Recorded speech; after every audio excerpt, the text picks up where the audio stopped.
Boss! We don't draw weapons on comrades. Look around you. This is your family. Oh my God! Show's over! Get out of here!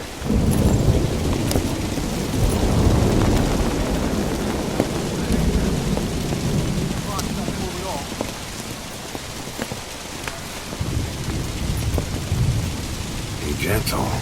Of course. These are bad for you, you know. Morale has fallen. No. They just need a mission. Orders to follow. You see someone stuck in the waiting room, you give them a job to do. You two! You just earned yourself a week in the brig. Deck cleaning duty by... No, wait. You've got some blood to pay me back for first.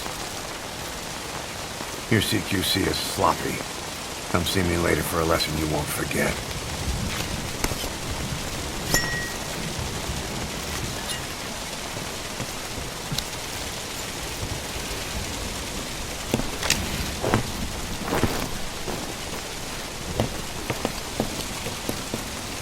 Well, morale taken care of.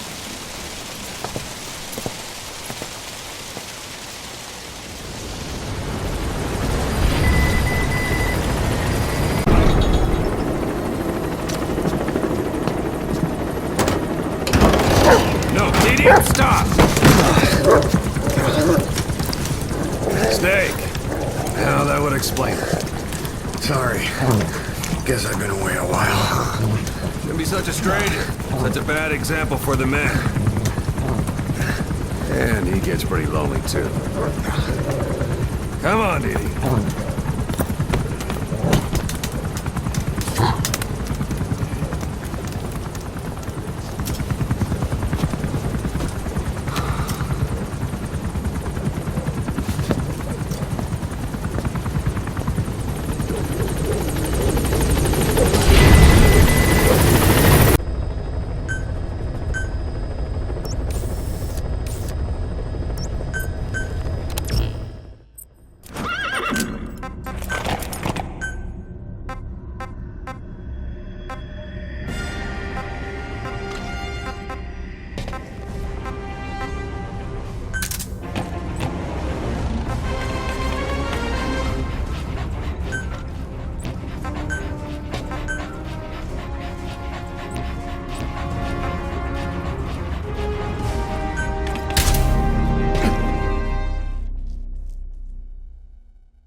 Boss, retrieve the film canister our informant hid in Spookmate Keep before he died.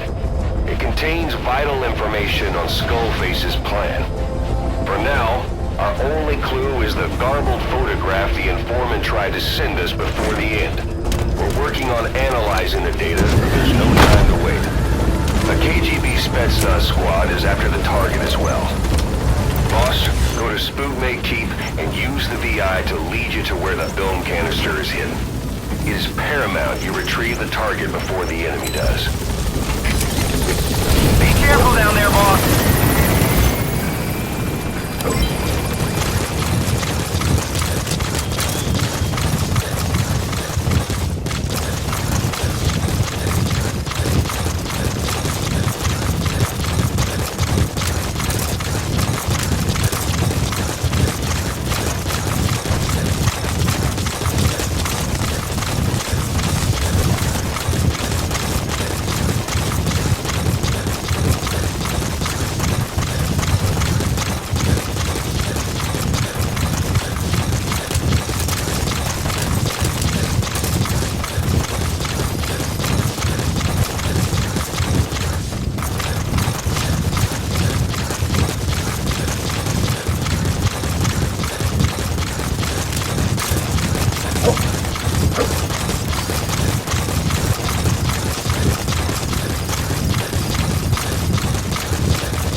There's some high ground there. Just what you need for recon.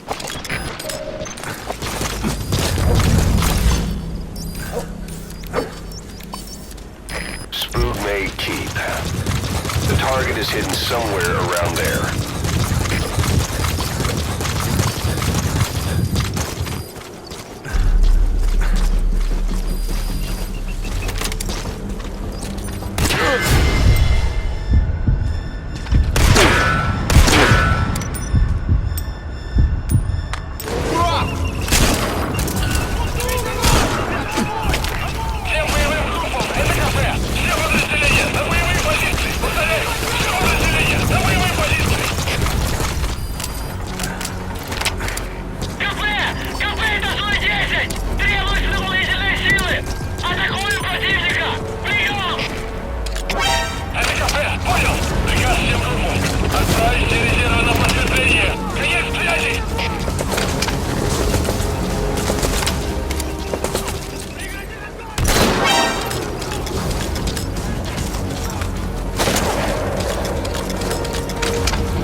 Roger that.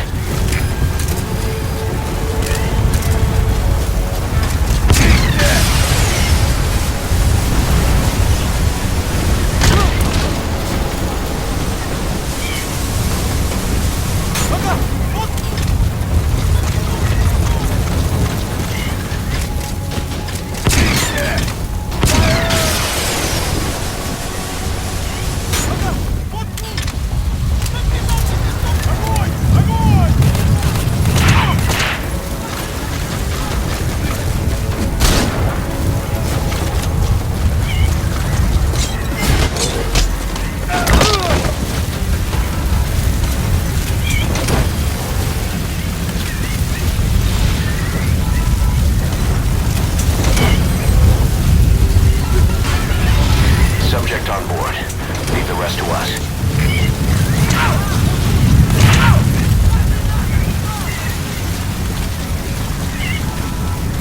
You gonna extract him?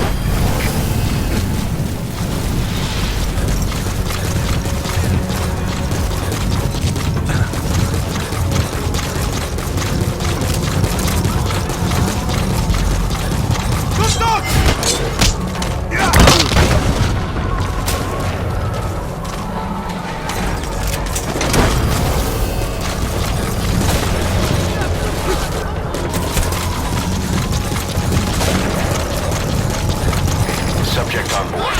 Leave the rest to us.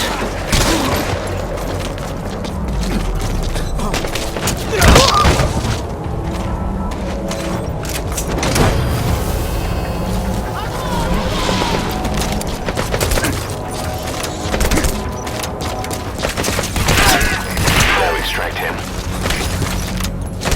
Boss, we fully decrypted the EI data. Now the target's hiding place should be clear as day. Check your iDroid.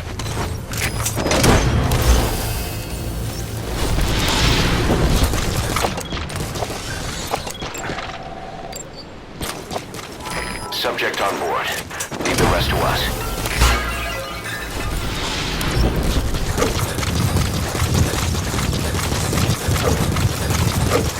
He's coming too. Roger that. Spook May Keep. The target is hidden somewhere around there.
target is hidden somewhere around there.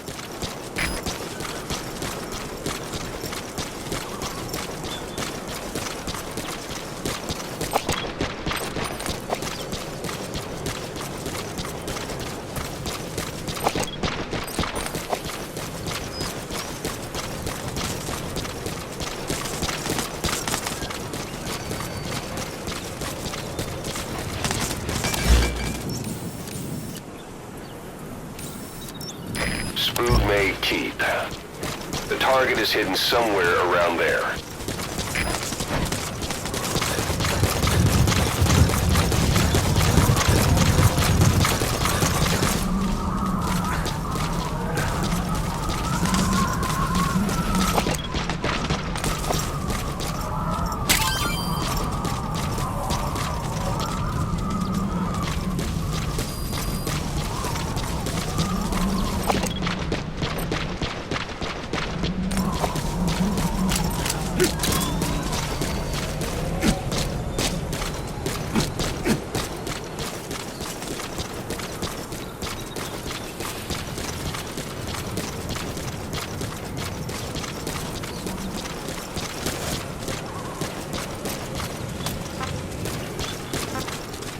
Attack!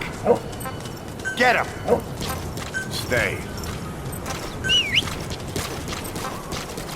DD!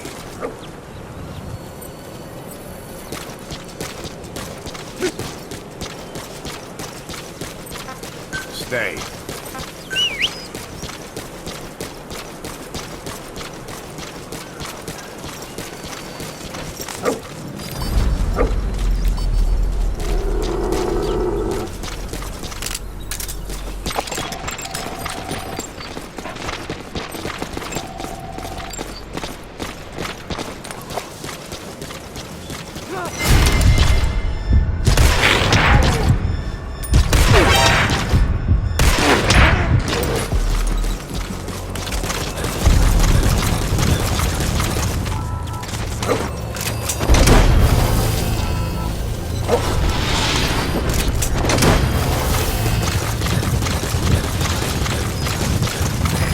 Extract him.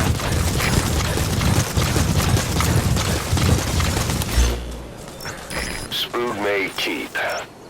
The target is hidden somewhere around there. Spoog May Keep. The target is hidden somewhere around there.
Completed your objective.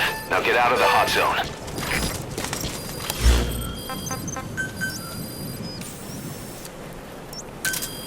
Roger.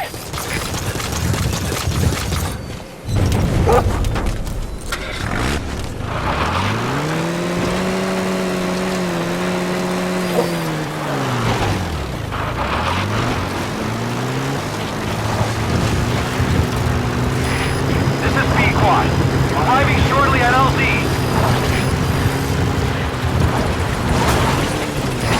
This is P-Quad. Have arrived at LZ. Will stand by.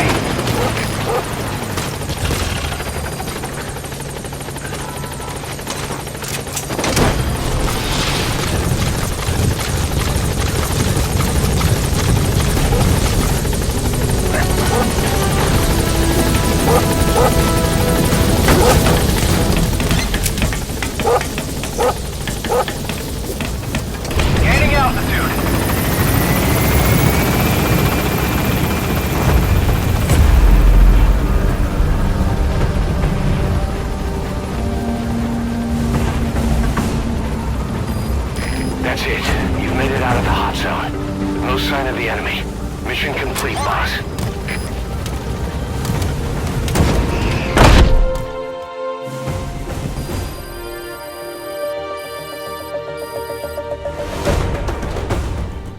Mission complete.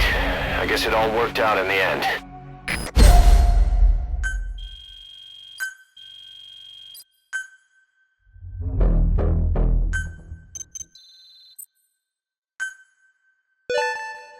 Good. You captured it alive.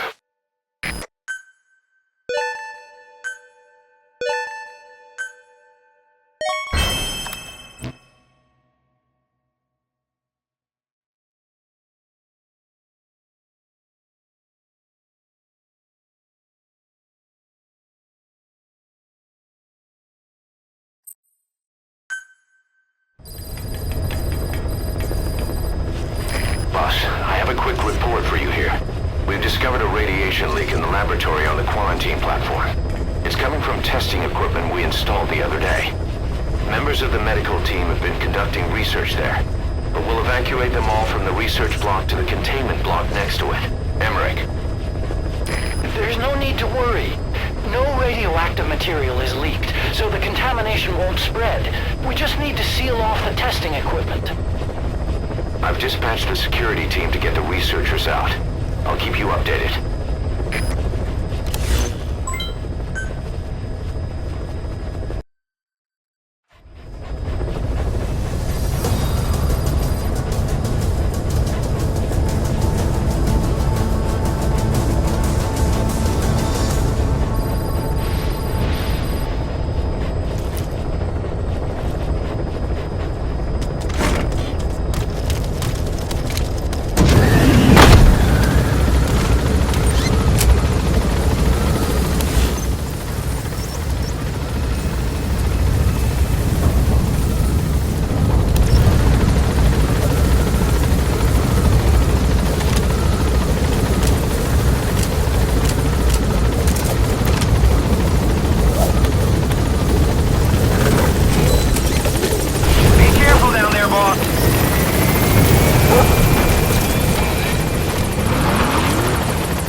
You need to find those kids who escaped.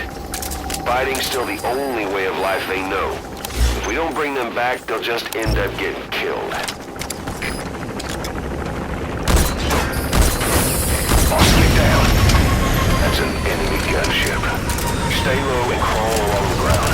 That should enable you to sneak past enemies.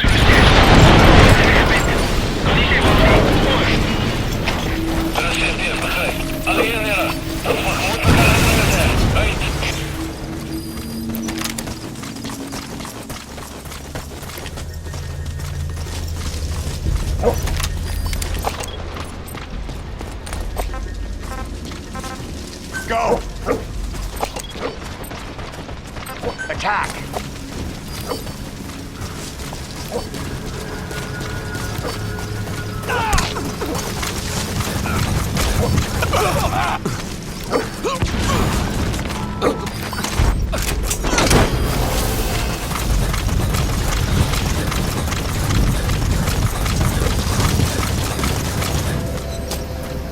He's coming too.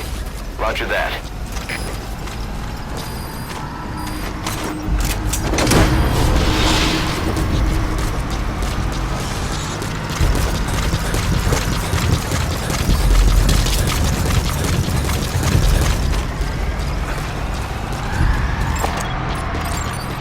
Go!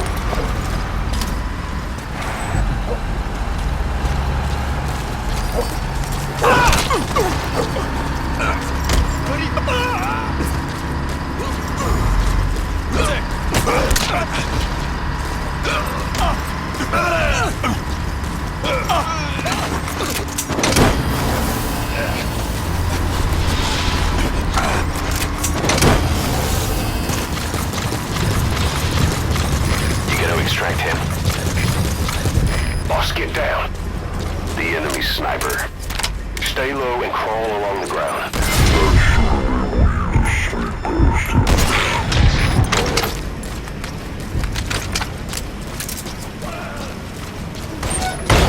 Loosen these suits! Loosen!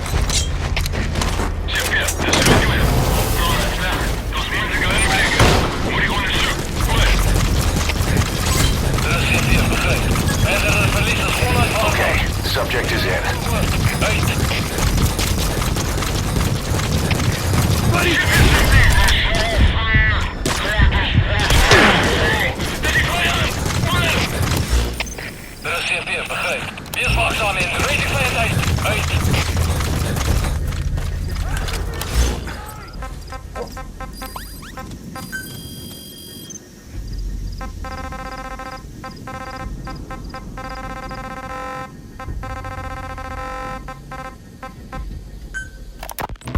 Ever since the attack on your unit 9 years ago, the name Big Boss has become known the world over.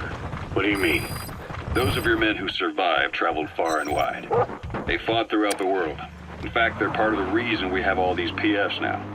Every one of them suffered their own phantom pain from losing you. Talking about you wherever they went helped to heal their wounds. Your actions and words, your legend, has been told on every battlefield they've set foot on. Obviously, as the tales have spread, the truth's been distorted and painted over. Big Boss sacrificed himself to show us the threat that Cypher poses. He sounded a warning, so it goes. A warning? Too much power destroys the hands that hold it. Apparently, you chose to be a living example of that. I never said any of that. The moment any truth is passed on, it starts turning into fiction. The problem is, fiction inspires people more than facts. To the world, you're now the legendary mercenary Big Boss. The lessons you've taught the PFs are the reason they're so widespread. They're the reason they've survived. And you know what they all aspire to? To one day go nuclear, just like you did, and stand up to Cypher. Of all the stupid things you could do, they'll never understand what you really wanted. Heroes are misunderstood. It takes a man of the same caliber to understand what drives them. Bottom line is, these guys want to be like their hero, Big Boss. And deep down, they all have their eyes on nuclear weapons. They say that a nuke is the only means of standing against Cypher.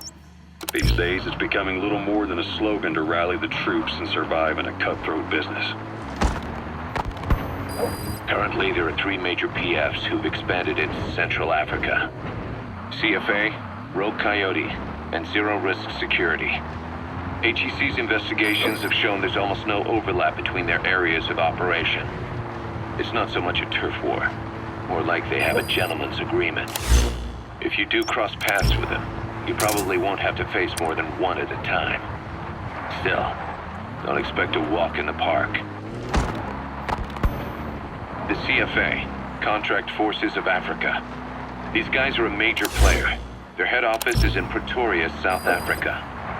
That's also where the South African Defense Force is headquartered. We think the two are closely connected. An HEC investigation revealed that most of the CFA's operators are former SADF soldiers.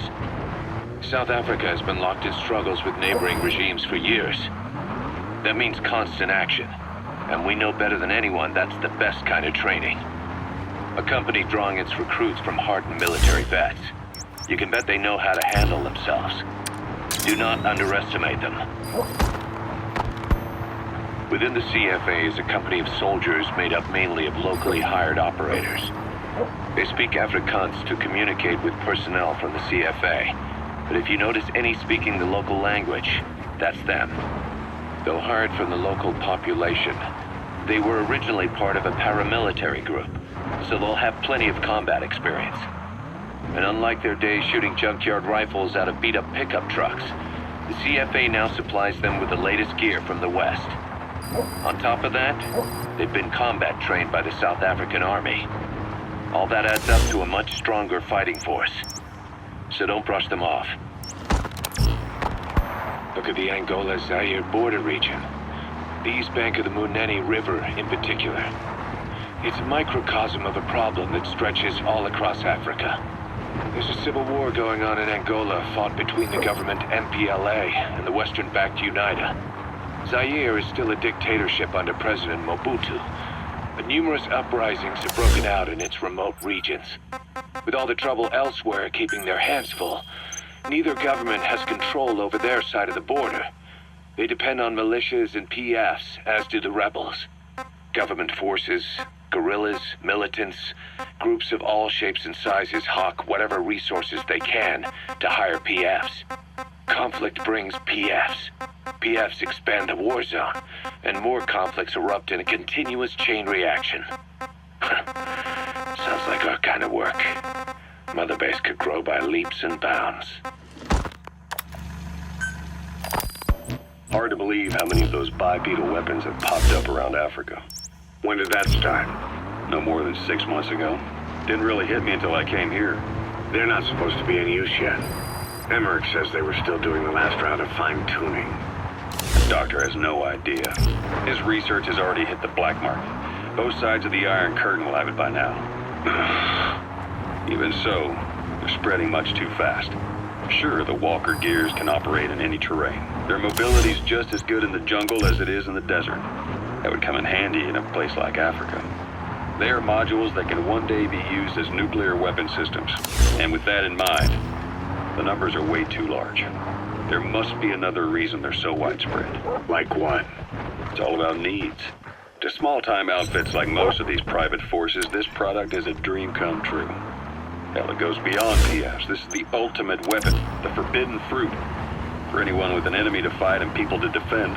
The nuclear deterrent. Exactly. Sounds familiar, huh? PFs are all operating off your playbook. You created these times. But could this be the new weapon in Africa that Emmerich talked about? If it is, why is Cypher letting everyone and his brother get their hands on one? What comes next? Selling nuclear weapons in the open? Making them public property? Why don't they give that a try? Then the next war really will be fought with sticks. Right. The man we're dealing with isn't foolish enough to make a suicide pact with the world. So, what is Cypher really up to? Zero-risk security aren't as hardcore a military outfit compared to the other two PFs in this region. The company sends operators to conflict regions around the world, not just Africa. They have decades of combined experience. They're also based out of South Africa. Their headquarters is in Johannesburg.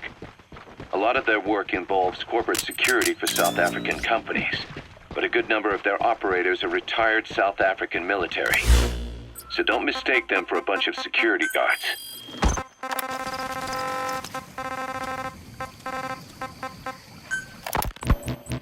Rogue Coyote operates mainly out of Africa these days. Of the three PFs, they're the smallest. However, they scooped up most of the Rhodesian SAS after the country collapsed 4 years ago.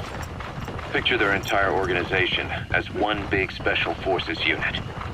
With Rhodesia a British colony, the Rhodesian SAS had its origins in 22 SAS Sea Squadron. They started out as a group known as the Southern Rhodesia Volunteers. But in '51 they were incorporated into 22 SAS as members of the British Commonwealth and deployed to fight guerrillas in the Malayan emergency. Even now, 22 SAS keeps the Sea Squadron designation empty in recognition of their service. In a way, you could say the SAS almost makes up the core of Rogue Coyote. Later on, they were bolstered by other talent, including former Cella Scouts and 32 Battalion. These guys are direct descendants of the best special forces in the world. They won't go down without a fight. Don't get careless. Kungangamine. A civil war's been going on in that region for the last 20 years. It's being fought by what are now two ethnic groups, the Buta and the Mbele. Originally, you could barely tell them apart, but the reason for the current armed conflict goes back to World War I. After the war, their land was colonized by a European power, and it decided to give local control to the Buta. That split the two groups into rulers and subjects, laying the foundations for an inevitable civil war. The friction between them remained even after they won independence from Europe. The Buta are holding on to power to this day, and the Mbele rebels continue to fight back. The conflict is funded by locally mined gold, rare metals, diamonds. They've used the money from those to arm themselves, buy oil, and even hire PFs. The Buta administration owns the mining rights to Kungenga mine. But most of the laborers are Mbele, who they've taken prisoner. The product they've gouged out of their land is bought up by cheap Western corporations. And the civil war is fueled by the profits. That's how it goes. One country's people is split apart by another country. Then the two groups tear up their own land for money in order to fight each other. Now this civil war started by a foreign power is the norm, and it's sucking up all the country's resources. PFs are just the same. They follow the money, taking war with them wherever they go. That goes for us too. It's an endless river of bloody retaliation, and we're standing downstream. Should we make a stand and staunch the flow? Or wade in amongst the corpses and make a bigger splash than the rest? We'll follow your lead, boss. Boss, about those invalids you saw in that devil's house. Poor bastards. All strapped down to the beds, with those lumps on their chest. The medical staff tell me they were probably a type of cyst. Cysts can get that big. In some cases, yes. But supposing they're a kind of atheroma forming on the surface of the skin, the size is just too big, and the appearance is all wrong. In the end, the medical team were at a loss. Those lumps were like nothing they'd ever seen. The fluid you said you got on your prosthesis when you touched one was burned off in the fighting, and the factory burned down too. None of the tests we did once you were back at the He's base coming too. revealed the pathogen Roger that. caused them. Meaning we don't have a single sample to work with. Everything went up in flames. What worries the medical team most is whether it's contagious. Whether there's a chance we could end up like that. And? Mother Base's sanitation control has always been strict. After all, war is great at transporting diseases. For the time being, at least. There's no sign of contagion or any symptoms that could be related. One more thing. About the surgery that had been performed on the people in the Devil's House. Yeah, You said that their throats were cut open, with an acoustic tube pushed inside? right. The tubes were hooked up to tape recorders, playing some kind of audio. Well, we picked up some of that audio through your radio You transmitter. gotta extract him. Recorded it here. The intel team has been working on analyzing the communications log. What have they found? There's nothing tying the contents together. We've got a report on 3 deaths in a car accident on the autoroute near Marseille. Protests outside the Libyan embassy in London. A press conference with the former Prime Minister of Sweden. Subject on board. Leave the rest to us. And then commercials for appliances, cough syrup, and TV dinners. Assuming they're not all staged, they come off as recordings of your average public broadcasts. Public broadcast. Just radio. He's coming too. Roger that. And from all over the world. We're looking into whether they're genuine or not, just to be sure. What else? A speech that sounds like it was recorded out on the street, and people chatting about how this year's tomato crop did. And there's nothing they have in common? We're partway through the cryptanalysis. That includes checking all audio ranges and running it backward and at different speeds. Then there's vocabulary breakdown for political suggestions, ideological comment points. But I don't think it's going to get us anywhere. Where were the recordings made? There's nothing linking them from that angle either. Just like you reported, we've detected virtually every major language there is. French, German, Italian, Spanish, including South American accents. Then there's Russian, Hindi, Arabic, Portuguese, Mandarin, Cantonese, Japanese. They're nothing if not thorough. Well, I don't know if we've got them all covered. Ignoring the ones that have gone extinct, supposedly over 5,000 languages exist today. Besides, English isn't one of the ones we picked up. Really? English? I know. Only 5% of the world's population is a native English speaker. But when you factor in those who've acquired it as a second language, nearly 1/3 of the people speak it. The world's dominant lingua franca. You gotta figure they had it somewhere among all the languages in that place. No English. Bear in mind, we didn't hear everything that was played in that room. We couldn't isolate the more distant sounds due to static, and the program could have been set to change every day. In a nutshell, for reasons unknown, people in that room with a common medical condition were made to listen to recordings in languages from around the world. It's not clear how the growths on their chests fit into it. It could have been treatment for them, or maybe an experiment of some kind. I'm guessing one person knows. Yeah, Skullface. He was there. The only thing we can say for sure is that he's involved. Snake, I wanted to ask you about the man on fire. What do you remember from the hospital? Anything we can use? Well, he took off the moment the sprinklers started up. Sprinklers? The fire system? And when he got sprayed with water from the burst pipe, it slowed him down. When we escaped on horseback, he wouldn't cross the river either. And then it started to rain. And he disappeared. Water against fire. Is it that simple? I mean, it makes sense. It's just hard to believe it would work on a guy like that. You mentioned that the man on fire was crushed under Sahelanthropus in its hangar. Yeah. He was caught under the wheels of its transport platform. But his body wasn't found. What? We searched the area the moment we arrived, but there was no trace of him. I wasn't hallucinating. I know. I trust you on that. That means someone must have taken the body. When I got there, everything was still as it was. Even Skullface hadn't been touched. I can't see a reason to sneak into a place like that and drag out the biggest, heaviest guy there. What are you getting at? The only option left is... he got up and walked away. That platform ran him over. Just ran him over. You're saying that's not enough? I don't want to believe it, but maybe not. He shrugs off bullets, even rocket strikes. There's no reason to think that would finish him. It seems ridiculous, but I'll start gathering eyewitness accounts just in case. If you dig up anything concrete, I want to know. You'll be the first, if I dig anything up. But I hope to hell I don't. No kidding. Volgan, the GRU colonel, was burned alive with a Shagohod during Operation Snake Eater 20 years ago. Despite suffering severe burns to his entire body, he still clung to life. After you left Seleniarsk, Volgan's body was taken to a research institute in the outskirts of Moscow.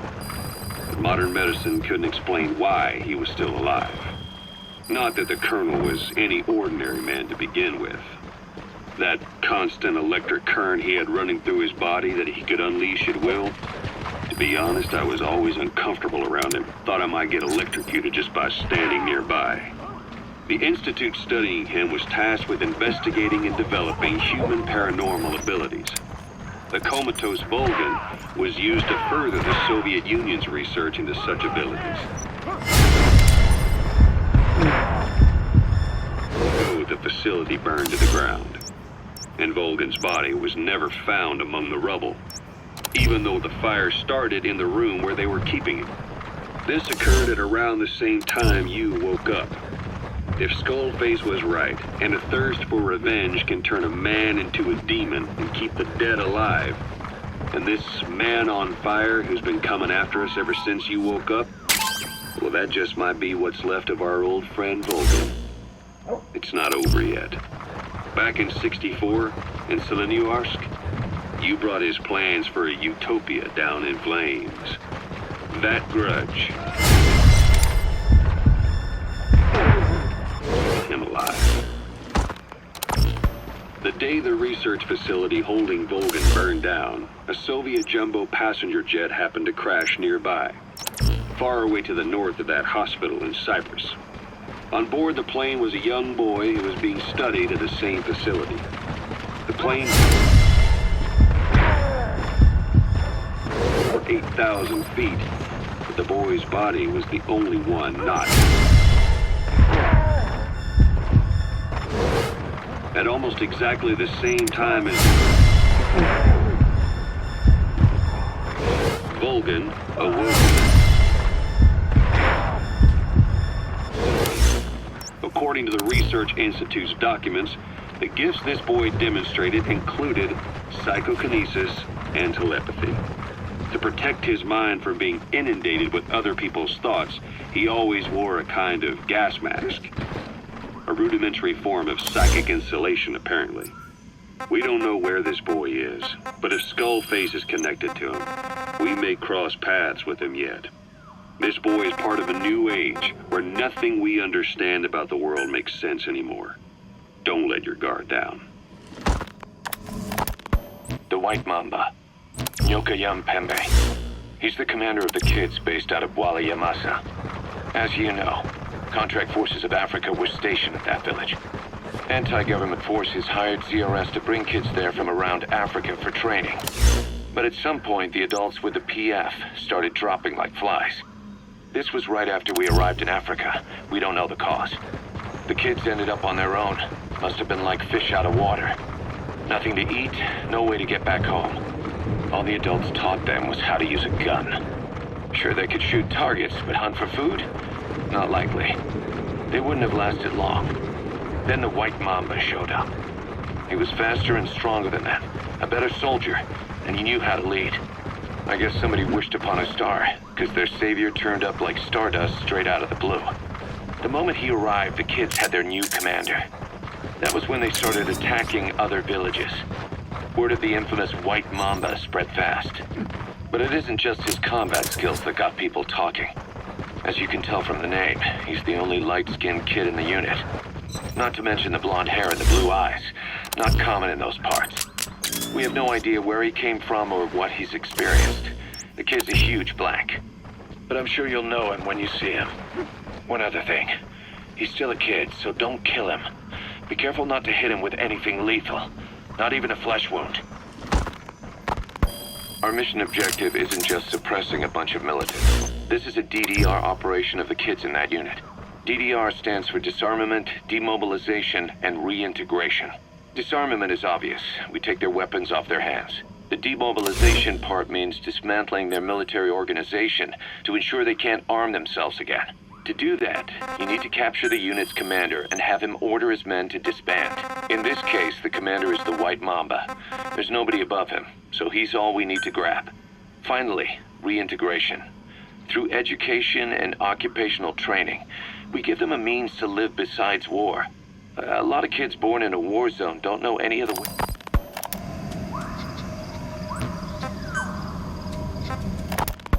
Our mission objective isn't just suppressing a bunch. This is a DD. Finally, reintegration.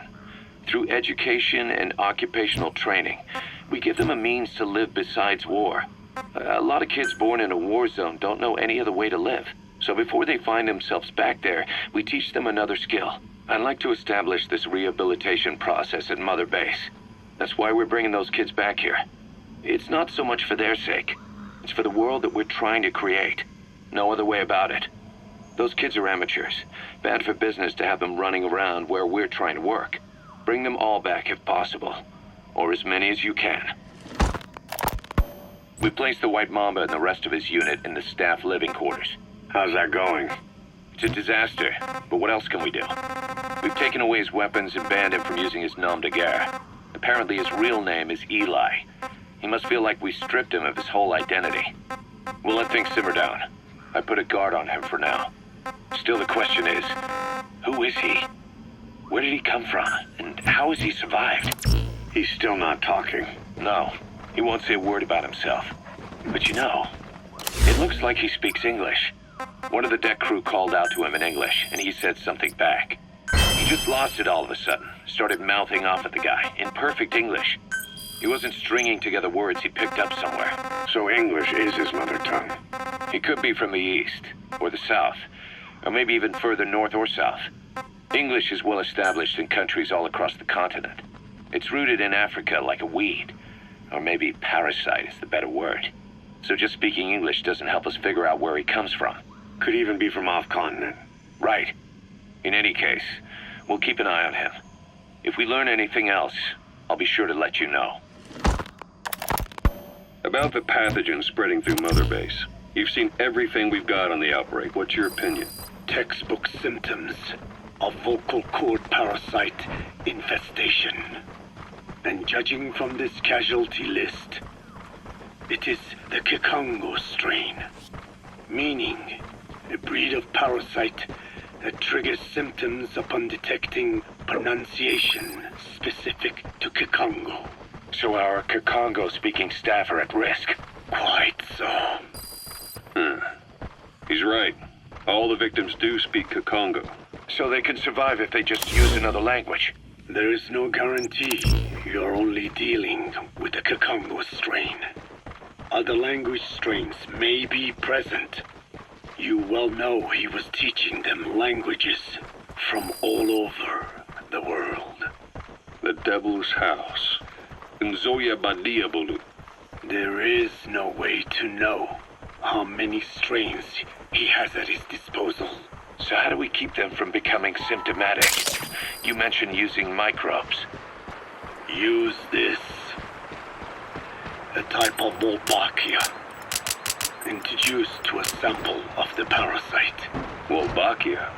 A parasitic bacteria that colonizes the parasites, turning male to female and preventing copulation.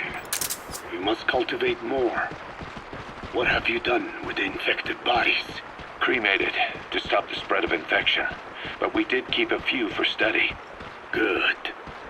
Take this sample, grind it to a pulp, and introduce it to the larvae now nesting in the dead. The Wolbachia will multiply rapidly within those larvae. They're soldiers, not some petri dish. Conventional cultivation methods will take too long. Extract the Wolbachia from those larvae and vaccinate your men. Kikongo speakers first. This is the fastest, surest way. No one is to speak a word of Kikongo until the Wolbachia are safely inside them. I will instruct your medical staff in detail on site. You have the appropriate facilities. Yes, but do not worry. I made a pact with your bit de Holone on the honor of the Dene. I speak no lies. keep an eye on him. Will do. Follow me. I'll take you to the medical team. Now, we must wait for the Wolbachia to multiply in the larvae. How is the disease transmitted? If it's carried by insects or rodents, then... There is no intermediate host. So... The vocal cord parasites lay their eggs in the larynx of the host. Most hatch and migrate to the lungs, but some are transported to the mouth through ciliary movement, mixing in with saliva. Saliva. Droplet transmission. Sneezing, coughing. Any food or water containing infected saliva. It would spread fast. Indeed. And when the larvae migrate to the lungs, symptoms can resemble the early stages of a cold, making it easy to infect others. Meaning a simple conversation would be enough to pass it on. All right, so what happens after the larvae migrate to the lungs? It is as I said before. They mature by feeding on alveolar tissue. It is only then that noticeable symptoms appear in the host. And by that point, it's too late. He's infected everyone else. It's one hell of a weapon you've created. That is what Blag Ana wanted. Something that would spread easily.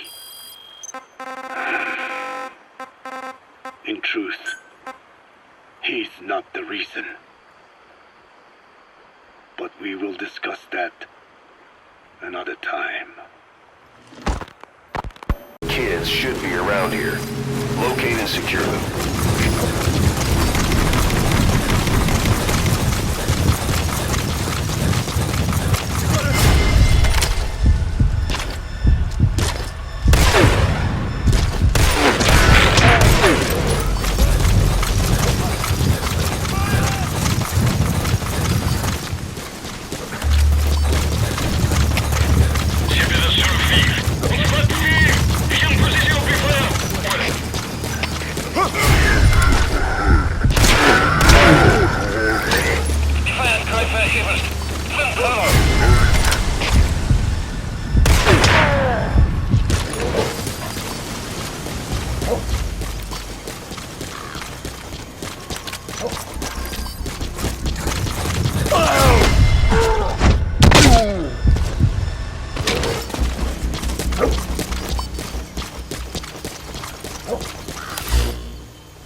Roger.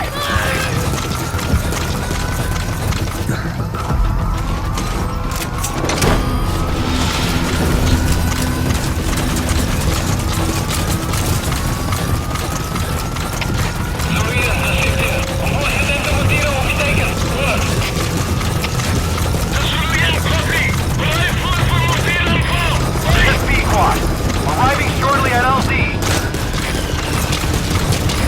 This is P-Quad. On station at LZ. Cover fire. In hot.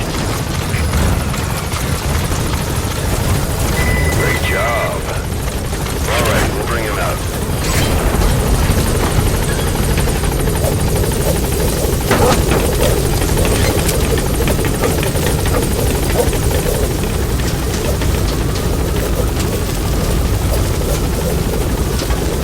Gaining altitude.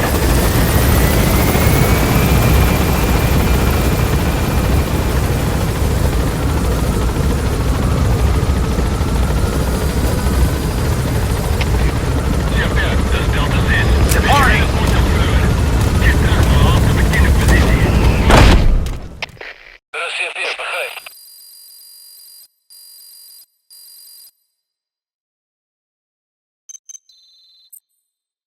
It's a pretty rare animal you caught. Good. You captured it alive.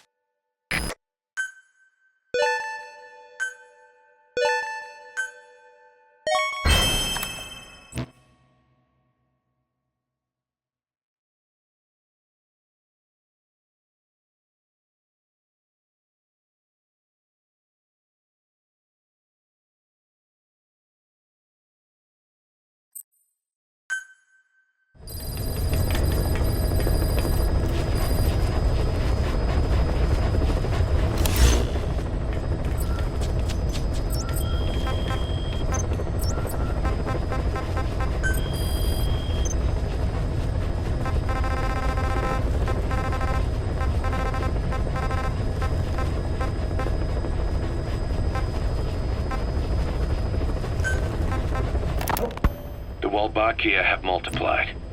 We're preparing to extract them and begin vaccinating. But is this really the only way?